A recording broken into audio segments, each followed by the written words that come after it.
Oh, well, welcome everyone to today's Free Tuesday training. I'm Boyd Peterson. I'm glad to see that you're here. I see we have a few people now in the house, and so I'm glad to hear that. So today we're going to be talking about creating several social media posts and other ways of getting your blog seen. So it's about bringing traffic to your website using blogs and how to do that. And Jim's going to be doing most of the sharing today, but I will be popping in and out. So, giving my 2 cents worth. So it's not 2 bits anymore. It's only 2 cents. Jim, take it away. I presented last week, Boyd. I thought you were presenting the lion's share of this. Okay, I can do that. You just pulled up your slide deck. I did pull up my slide deck. So, okay, well, we'll talk about that. First thing, one of the things that I wanted to talk about is let me pull up this slide. And you see a lot of yellow there, right? Okay, good. So the big thing is when you're doing a blog, you should have subheadlines, and I call them lead-ins. A lead-in is an area of the blog that people will want to start from sometimes, or it's something that's it's moving to a slightly different subject within it, and we usually call these subheadlines. And so when you're writing a 600-word blog post, you should have at least 4, I would say. What do you think, Jim? I'd like to count the number of words kind of between all the subheadings. Okay. And I'll kind of go into my spiel a little bit. The keyword needs to appear in the title of the article and in at least one of the 4 subheadings. I like to break the subheadings apart by about 150 words. So if you're going to do a 600-word blog, you can have 4 headlines, or 4 subheadlines is the way I think of it. Okay, and so those are good. The subheadlines really add to it, because when people are going into it, it's not just this great big long text thing anyway. They'll get to see, oh, this is about this. Oh, this is about that. And it helps people read it easier and find what they're looking for. But then also when you're going to be promoting, promoting it on social media, that's when you can utilize those subheadlines. Now, to give you an idea, a few years ago, this is 2019, we did one of my clients did a blog post that was all about getting your goals set for the year. Now, I've told this story a couple of times over the years, but this was a CPA. And what she wanted to do is impress upon people, it's February. And she says, you don't want to always just simply doing the things that you're figuring out what your goals are and everything in just November, December. And she says, and then especially if you haven't done anything, February is still good to do it. So what we did was she created a blog post that was all about how to do it and what to do and things like that. But we also used these 3 posts to promote into it. And so we took goals or dreams with a deadline. We actually used that as the subheadline in it, and, with Napoleon Hill. And one a bigger 2019 was the heading for the blog post. And so it was, and then it had a subheading that went with it that was creating your own future by creating your goals now. And so it was all about planning and business planning. Have you created a business plan for 2019 yet? And so it was a big thing about getting bigger return on your 2019. Now, it's funny, we did the plan one first. We had about 200 people who went into that. Well, then we put the one with Brian Tracy's post in it, and suddenly we had another 160 people who went there to read it, all different. And the third one, we had another 155 that came into it. So it went down a little bit, but overall, we had a lot of people who went to that. So we had about 500 people who went into this post. Now, here's the thing. What grabbed one person's attention did not equate to the next person's and the next person's. So you utilize different things, and that's the lead-ins to your posts. So, and you've done that a lot recently, Jim. So what's your comments on that? I absolutely have. And the whole point of having a blog, of course, is to pull people into the site. But if we're using social media, like you like to do, then that tends to actually create more activity. So we have activity from social media because it's easy to attract attention, and then we drive them inside the site, specifically to the blog itself. And we kind of bypass the homepage, and we're driving people into the blog itself.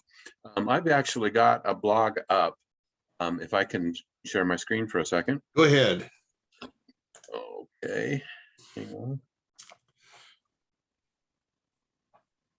Okay. So this is a blog that we created for one of our clients, or one of our joint clients, and it has to do with feeling anxious or having the feelings of anxiety.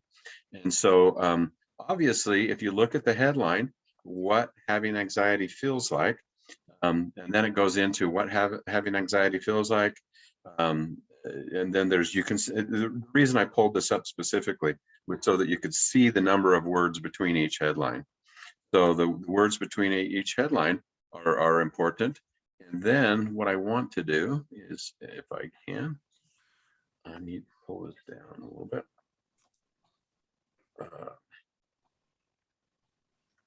Okay, so now I'm going to switch to inside the blog itself. And so this is kind of interesting because now you can see how I've broken things out from inside the blog itself. This is the actual page inside the blog. So it's the back end of the website. Site. That's correct. So you can see that the readability and SEO score is good. You can see what the categories are, general, and always the keyword anxiety, tags, fighting the battle, recognizing anxiety and treating anxiety. And you can see that as we go through this, I also have images. There's an image that has alt description as anxiety, and then you can see all of the headlines the way that I've broken them out.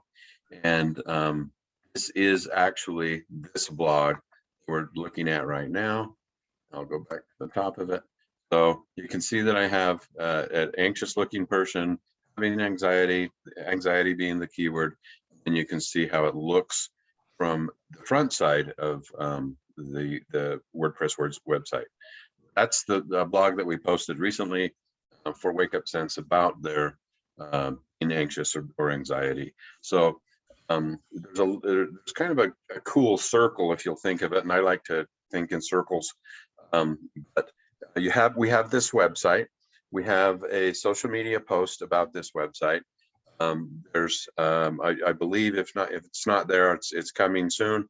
A YouTube video about this website. I was just about to talk about that. So yeah, go ahead. And we have the blog itself. So we've created this great big circle of important things. Google, of course, reads the website, crawls the website.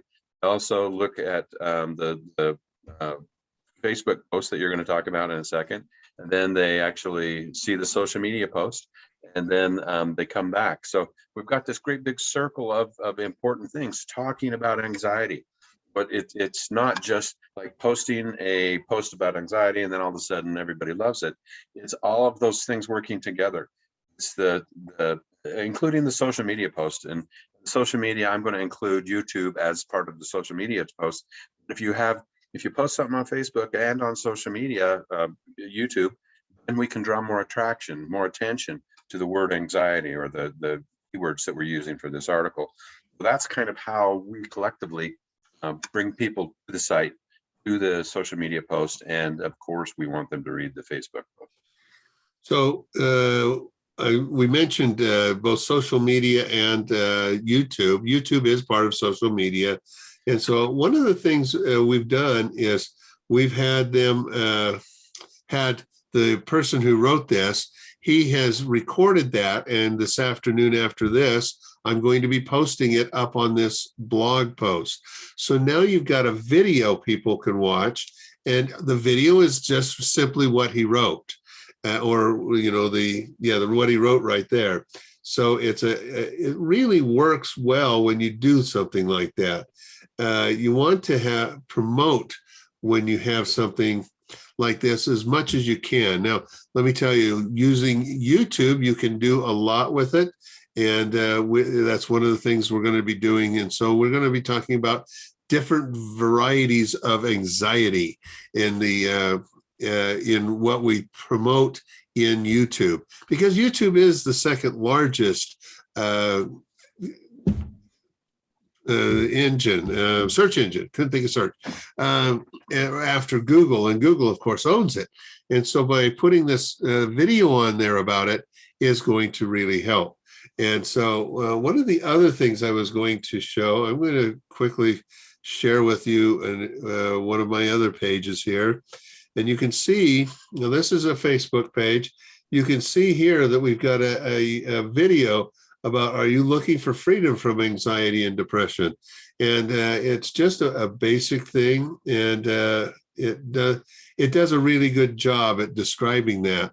And so you having extra videos that's going to promote to it. And then down here, as we get going along, there'll be, in fact, today's post should be, let's see, today's post is actually about it's National Mom and Pop Day. But we'll also be doing one a little later that's going to, they're waiting for the video to go up, is what I just noticed. So these are all things that you can do to promote it, but also on, like I mentioned, on social media. You put up 2 or 3 and it'll promote it very nicely. So I was at a networking today. In fact, one of the people that's hanging out with us today is Dory Oles, and she was there. And I was saying, you want traffic to your website? This is a great way of doing it. You put a blog up, and then you have several ways of getting people to there from it. Now, one of the things to do when you're doing that is have it so that when you're going to the blog post, it has, it may go to the one blog that they're talking about, but have it so that they can see the other blog posts as well, so that they can choose, maybe I want to see that one too, or the one after that, whatever it might be. So those are all things that you can do with this to get people to your website. And then from the website, you can actually promote them over to either more of your website, to more of your blog posts, to whatever you might want. And I don't think I need to say this out loud, but I'm going to say it. Go ahead, out loud. Go ahead. Of course, you want everybody to follow you or like you on your social media platform, whichever one they're following. But in particular with the subscribe button on YouTube, you want them to subscribe to your YouTube button.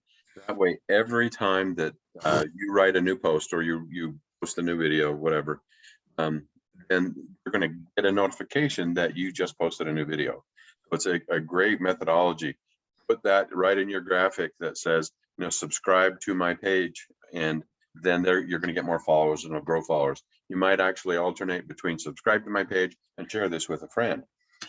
So there's some methodologies that you can use to actually get more users to your Facebook page, or not your Facebook, but your YouTube, excuse me. Well, to your YouTube, which also will get it to your Facebook, to your website. Yeah. So a lot of people, that's what they're trying to do. Now, I've just brought up this last one. I want to show you, here's another set. Now, here's something I want people to understand. Now, you'll notice this is Sonnenberg Consulting. It's actually the same company that was doing the other one before this. And one of the key things here is they're talking about stress. Now, what does stress have to do with business? Well, that's the key, is don't always just talk about your specific topics. Sometimes you want to talk about, like in this case, it's, a lot of people get stressed out at tax time. Well, so here's 12 ways to improve your mood in less than a minute. Did that attract people? Absolutely. Here's another one from the same company again. Actually, no, it's not. No, they're not all from the same company, but they're different ones that go along with it. But they all promoted something on a blog post. This one with the lady sneezing or blowing her nose, it was all about how do you keep healthy and keep your business running when you're not as healthy as you should be. And that was a big one people wanted to read about. This was from another company. It's talking about maintaining your car for a longer life. And the third one was a company that sells essential oils and CBD products. And so we were talking about that, how you need to understand the differences and what you can do. So all of these have different bring-ins to their, lead-ins to the blog that you're doing. Of course, all three of these are different companies and different blogs. But you get the idea. You got to have something that's going to lead them in. What is going to attract that consumer who sees the image and then wants to find out more about essential oils versus modern medicine, which works best? And in this, he talks about how there are some cases where the modern medicine works better and some cases where essential oils will work better. And that drew people in because they wanted to know what was the difference. Okay, so having things that will draw people in is really important. Having those subheadlines, which is the lead-ins, but sometimes the lead-ins might be in the middle of a paragraph that has a really good, catchy something that grabs people's attention. Go ahead, Jim. Oh, I just was actually looking something up. Having them in the middle of a paragraph is a great idea. We all kind of get, I want to say, fatigued from actually reading these headlines. And so a lot of times people are going to scan past the headline and then read the relevant information inside the article. So we don't want us to get too much fatigue. We want us to actually consume that information. So, write these great headlines. Boyd's a former newspaper dude. So he's famous for his headlines, but I'm telling you that people need to consume that information inside that article. Right. And so one of the cool things to do, if you're going to use something inside the paragraph, highlight it and mark it as bold. So people will be attracted to it, even if they didn't notice the social media or whatever was bringing them in from that. But here are some other ways you can promote your blog. And so one of the ones I'm going to talk about, we've got push notifications. I don't know how many people use push notifications, but I have found that for a lot of the websites that I work with, that has become a huge thing. So what push notifications is every time a new something happens on your website, you send out a message to those people who have opted into a push notification. So it goes out and it says, hey, there's a new blog article by Dory Oles, or there's a new page that's been brought up or a new connection to, and it's pushing out saying, hey, there's something new on this website. This is a great way to grab people's attention. And of course, your blogs are probably the number one way you're going to be putting things in there. Okay. Another one is using newsletters. Oh, here I've got this. Push notifications are huge now. And you can't read the rest of that because I can't even read the rest of it. But they should be used, is what it says. Okay. The next one is newsletters. What are, there are a lot of things out there, but newsletters are really a good one. Do you have a current newsletter program? Many customers would love to have a newsletter. I was talking to a real estate agent the other day, and he does a newsletter every single month. And he says, and occasionally he'll even do one in between those two. But he says, people have opted into it because I give good information that goes along with what I'm doing. Now, he may have sold them a house, and it might have been 2 years ago. And so what he's doing right now is he's talking about getting your yard ready for spring planting. It's trimming back the bushes and trees. It's pulling weeds that have now decided to start growing. It's all kinds of things along that lines. But it also talks about some other things. You know, hey, do you have a next door neighbor that might could use my services?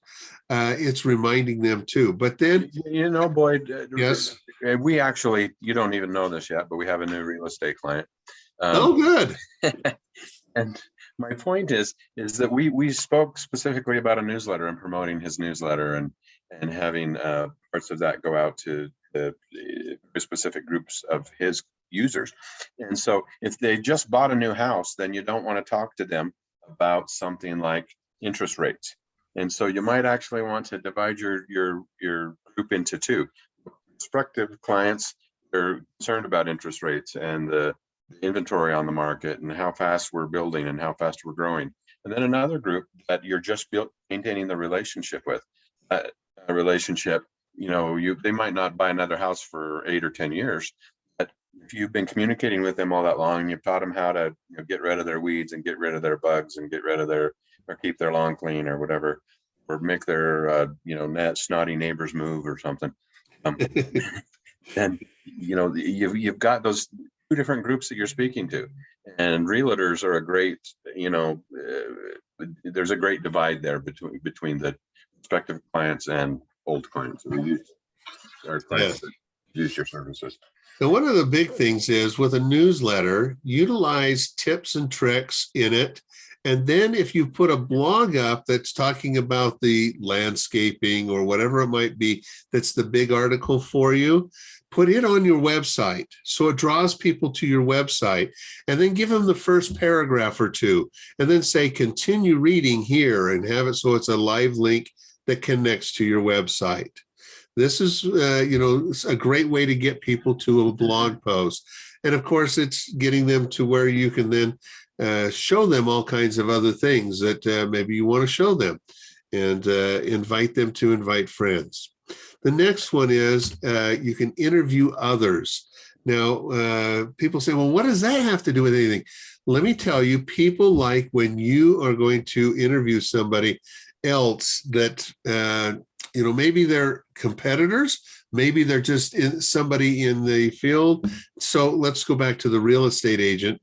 And one of the real estate agents I used to work with, we used to, actually it was a mortgage company, and he used to talk about, what is a title company? Why do you need title insurance? That was one of the things that he did. So he interviewed 3 different title insurance people, and they each gave a little different aspect to it.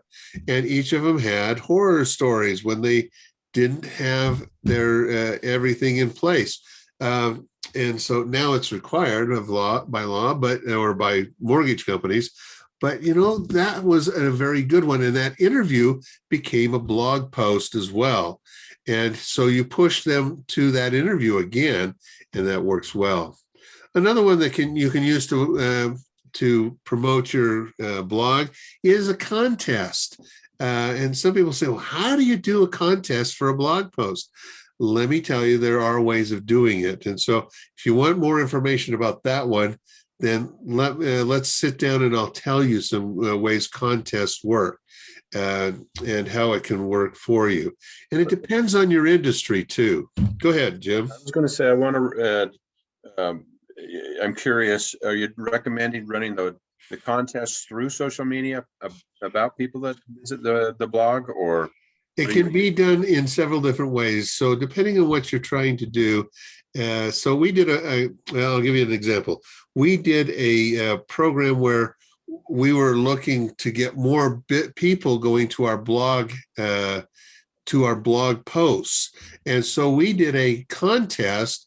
How many people can you invite to go to our blog? And we gave away a trip. And so it worked out really well. So it's a contest to drive traffic to the blog. So it's not necessarily a contest on the blog. It's a contest to get more traffic to the blog. Okay. And so and it worked out really well for the company we did that for. I think we've run 5 contests for them. They usually only run it once a year, and we're coming up to that 5th time, I think, actually, now that I think about it. And it's a vacationing type blog post, and they just simply ask people, hey, who else do you know that would like to know more about vacationing? And, tell them. And if by telling them, we're going to give you an entry into our contest. And it worked out really well. Okay. Next one is guest blogging. Now, this is a really clever one. This is where you get someone else to write your blog for you. But here's the key. You put it on yours, and you don't ever want to have, if I'm going to write a blog, it's going to only be posted in one place. The reason why is Google knows if it's going on your site and this other guy's site and another guy's site and my site, we all get pushed down on our SEO score for that blog. And it even affects our websites. I want to mention to you Yes. also that guest blogging is kind of a vicarious way that if somebody reaches out to you and says, hey, I'd like to write a blog for you, you need to be careful, because first of all, they will post it in multiple places, like you mentioned. And then secondly, they always create an inbound link for themselves. So and that doesn't matter as much. In fact, having an inbound link is okay, because they should be doing a backlink to you to this guest blogging as well, if you've done it right. That's what I was going to say, is it's kind of a zero-sum game, because they link you and then vice versa. So you don't lose score if they link back to you, or an SEO score, but they do need to maintain both of that, and you need to monitor that, because a lot of times they'll put their SEO link to you, and then after a month they take it down, and so they get an inbound link. So there's some people that are a little bit shady about it. So just be careful with it, is all I'm saying. Correct. But one of the other things that it can do is, if you get somebody and they're only going to be writing this one article, then when you post it on your site, they're going to post it to their friends on their social media, promoting that they can go to here to see it.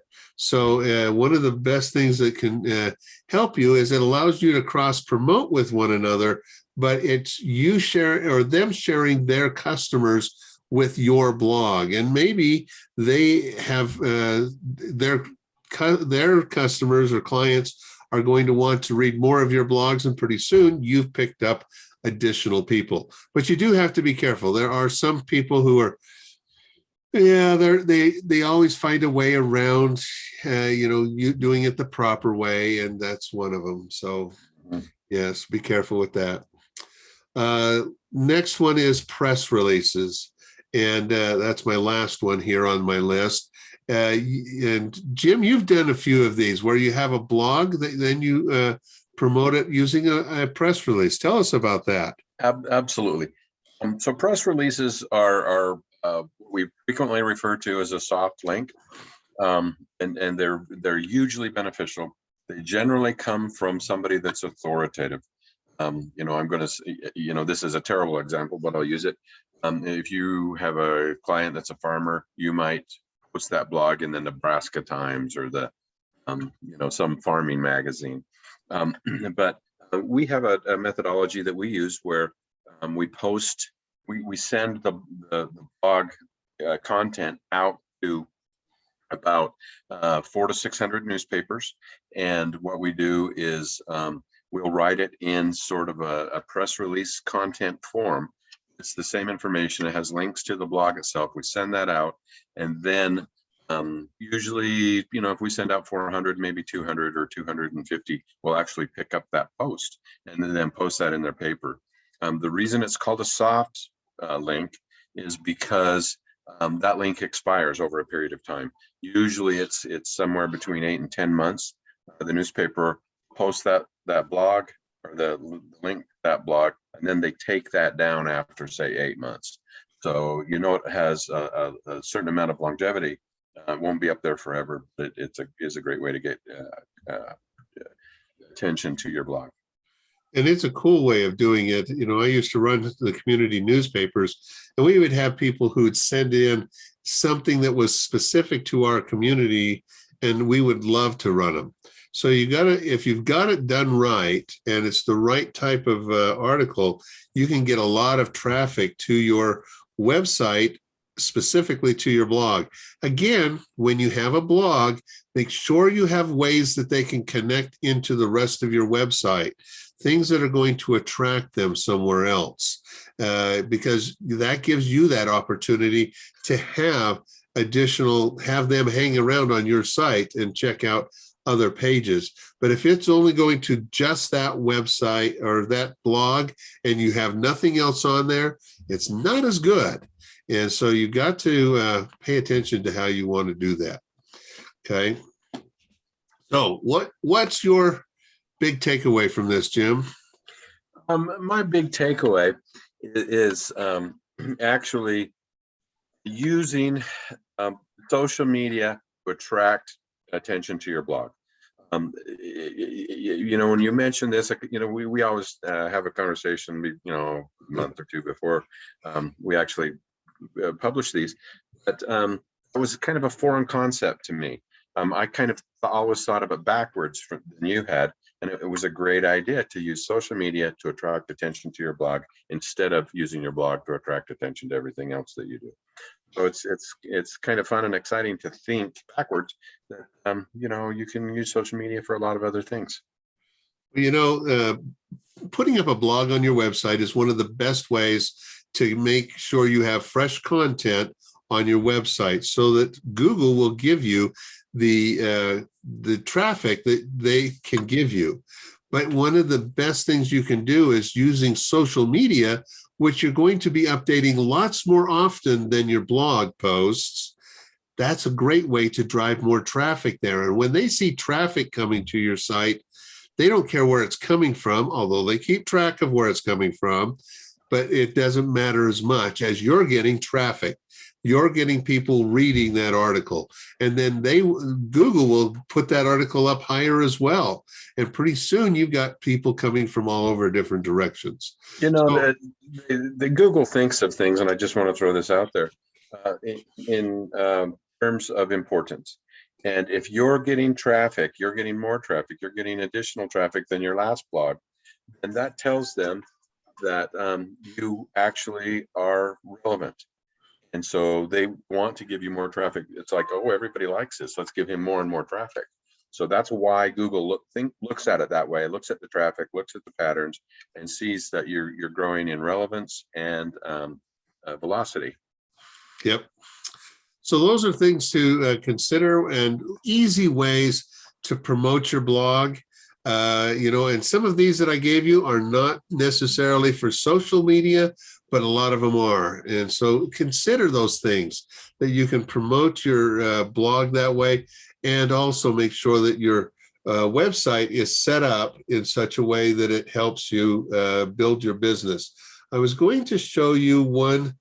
Let me got to find the right web page here. And it's hiding from me. Where is it? Thought it was right here on my all my web pages right here. Oh, here it is. Okay, so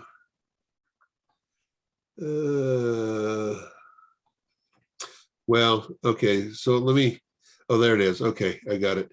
Let me show it to you. And this is my website. Now, this is the front page, but all of the other pages are like this. I have certain things over here in this left or right column that you can see. Now, here's my marketing tips, which is my blog posts. And you can see that there are different things in there.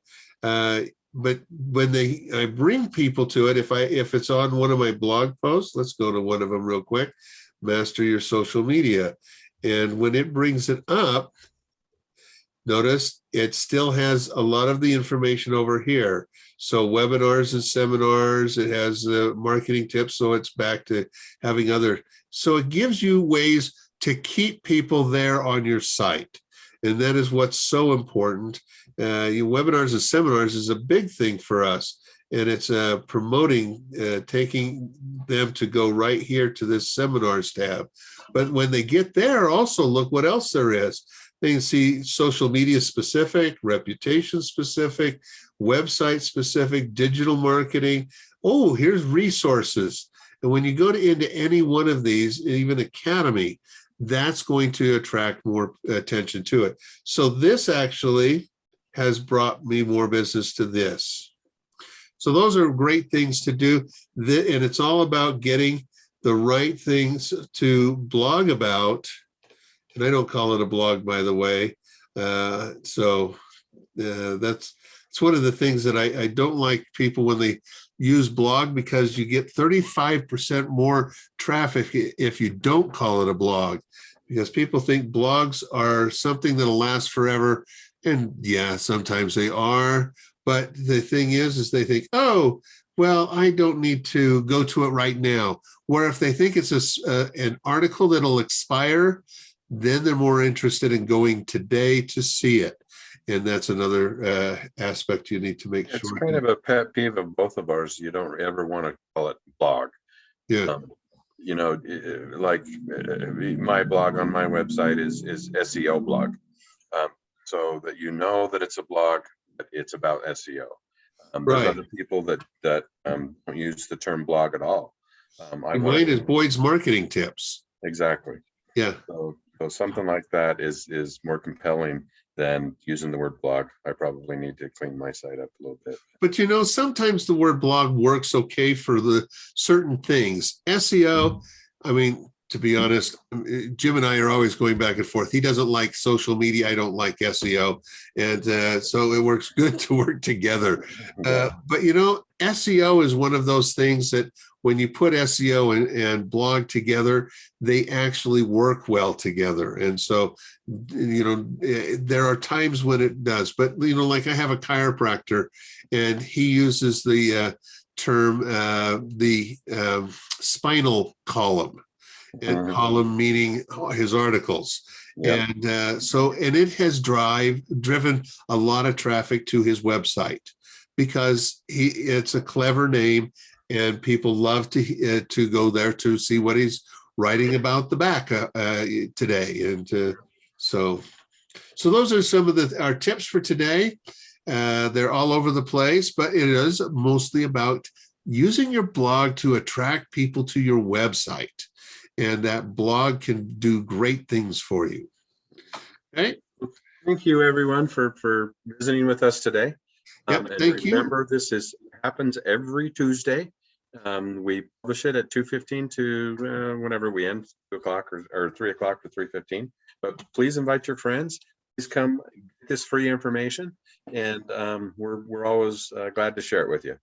And then Jim and I also have a podcast that you can go to, and we'd love to invite you there. It's not quite as in-depth as this training is, and we do have other guests on a lot of the times.